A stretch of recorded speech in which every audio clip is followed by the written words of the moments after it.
He always knew what he wanted the band to sound like, but he didn't hear it until Greg Edmonson stepped into the room.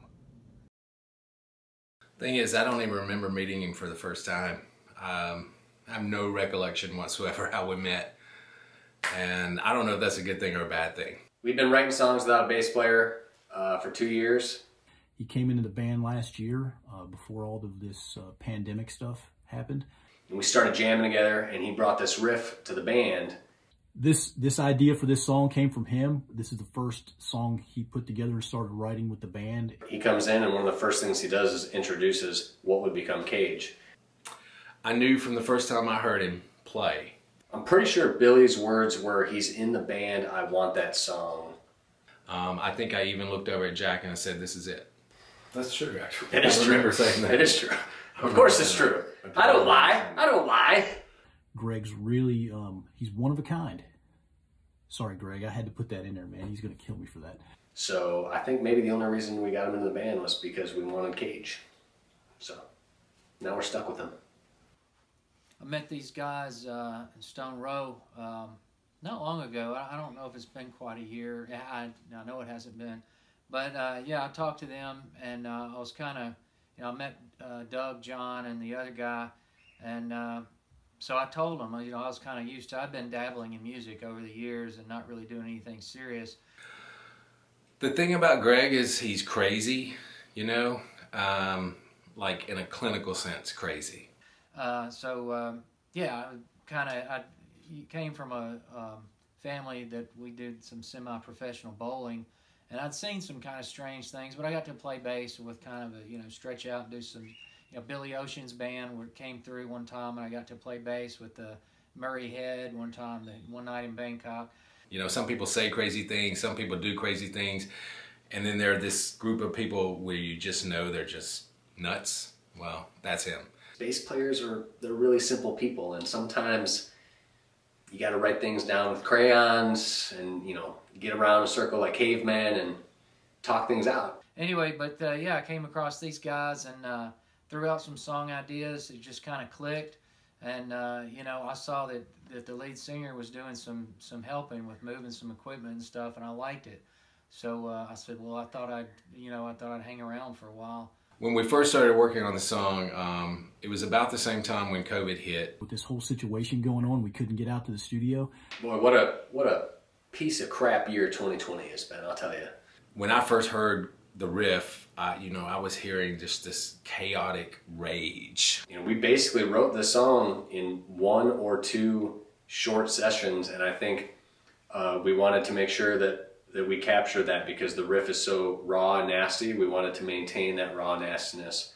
And then he wanted a drum intro idea that he had, and we got that put together. It's so cool being able to write around something that the bass player brought, and he really did have most of the song.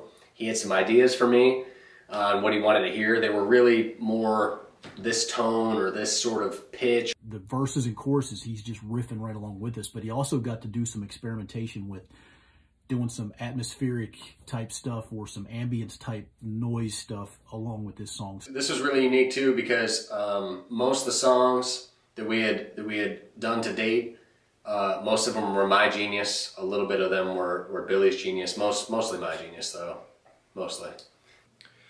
For me, songs are real personal.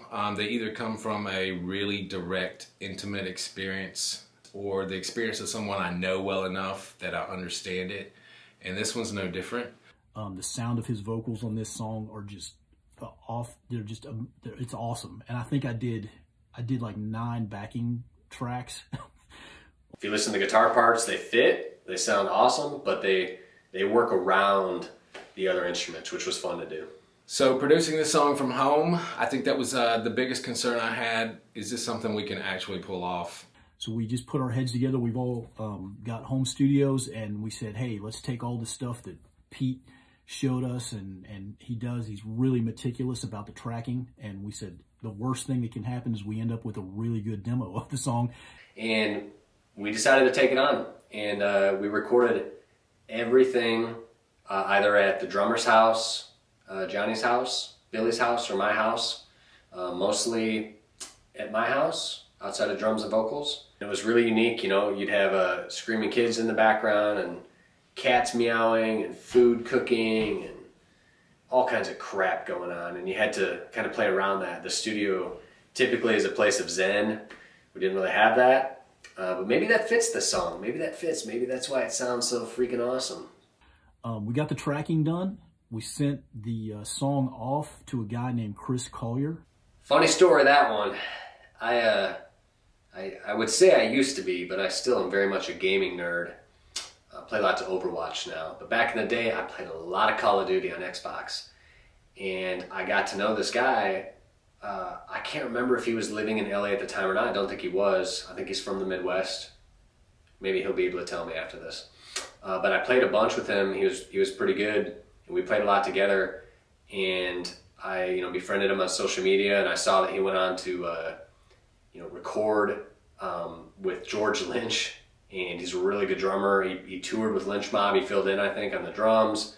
And he just did a Whitesnake's remastered or remixed album. I mean, he's really good, really talented guy. And I had forgotten about him. And kind of in the middle of this whole thing, the other guys were building a studio and weren't really available. And I thought, well, hey, let's hit up Chris and see what he can do. And he came back and said he can do it.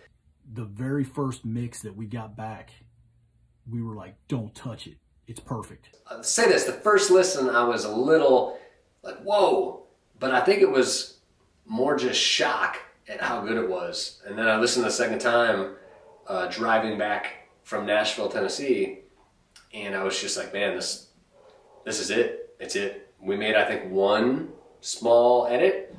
That was it. This is StoneRowe. This is it, man. This is who we are. This is who we're supposed to be. This is what we're supposed to sound like.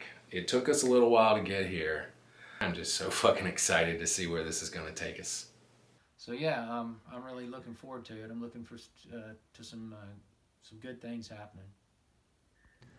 And that's the story of Cage, the anthem of our times. Who knows what the future holds, but we can say with certainty, fuck you, 2020.